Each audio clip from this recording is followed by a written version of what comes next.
Chapter 11. Now a certain man was sick, named Lazarus of Bethany, the town of Mary and her sister Martha. It was that Mary which anointed the Lord with ointment and wiped his feet with her hair, whose brother Lazarus was sick.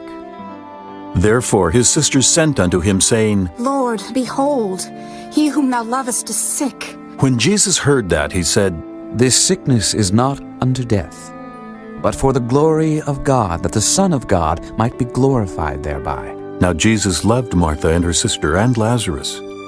When he had heard therefore that he was sick, he abode 2 days still in the same place where he was. Then after that saith he to his disciples, Let us go into Judea again. His disciples say unto him, Master, the Jews of late sought to stone thee, and goest thou thither again? Jesus answered, Are there not 12 hours in the day? If any man walk in the day, he stumbleth not, because he seeth the light of this world. But if a man walk in the night, he stumbleth, because there is no light in him. These things said he. And after that he saith unto them, Our friend Lazarus sleepeth, but I go, that I may awake him out of sleep. Then said his disciples, Lord, if he sleep, he shall do well. Howbeit Jesus spake of his death, but they thought that he had spoken of taking of rest and sleep.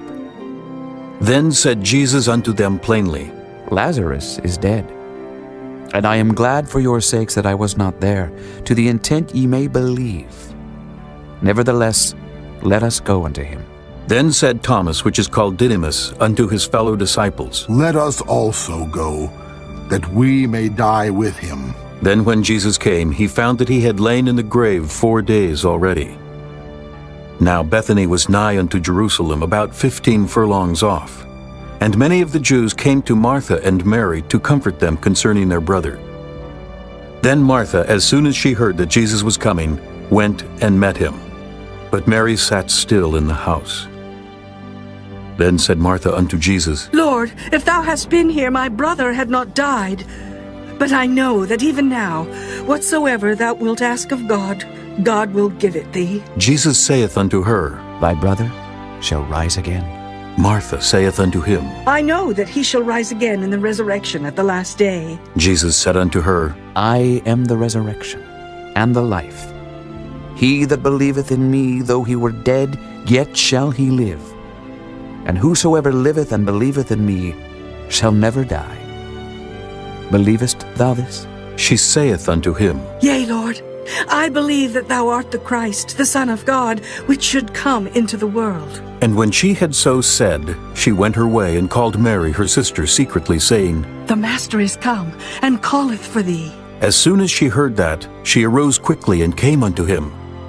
Now Jesus was not yet come into the town, but was in that place where Martha met him. The Jews then, which were with her in the house, and comforted her, when they saw Mary, that she rose up hastily and went out, followed her, saying, She goeth under the grave, to weep there. Then when Mary was come where Jesus was, and saw him, she fell down at his feet, saying unto him, Lord, if thou hadst been here, my brother had not died. When Jesus therefore saw her weeping, and the Jews also weeping which came with her, he groaned in the spirit and was troubled, and said, Where have ye laid him? They said unto him, Lord, come and see. Jesus wept. Then said the Jews, Behold, how he loved him.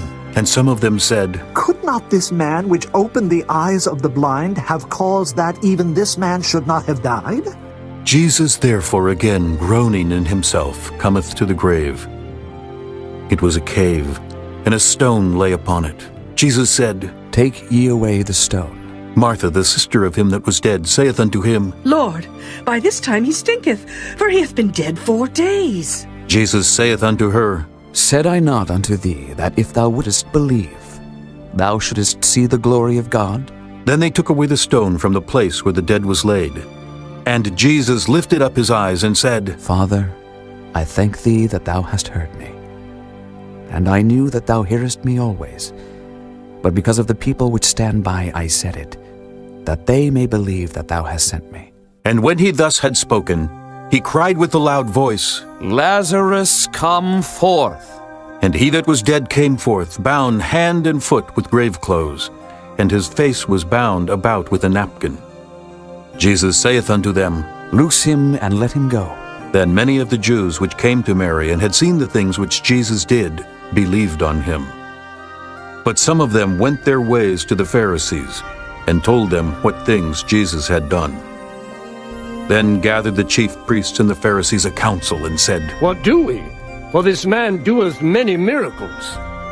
If we let him thus alone, all men will believe on him, and the Romans shall come and take away both our place and the nation. And one of them, named Caiaphas, being the high priest that same year, said unto them, Ye know nothing at all, nor consider that it is expedient for us that one man should die for the people, and that the whole nation perish not. And this spake he not of himself.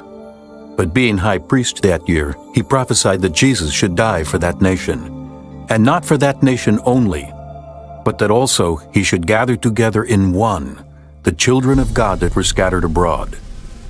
Then from that day forth they took counsel together for to put him to death. Jesus therefore walked no more openly among the Jews, but went thence unto a country near to the wilderness, into a city called Ephraim, and there continued with his disciples. And the Jews' Passover was nigh at hand, and many went out of the country up to Jerusalem before the Passover to purify themselves. Then sought they for Jesus, and spake among themselves as they stood in the temple, What think ye, that he will not come to the feast? Now both the chief priests and the Pharisees had given a commandment, that, if any man knew where he were, he should show it, that they might take him.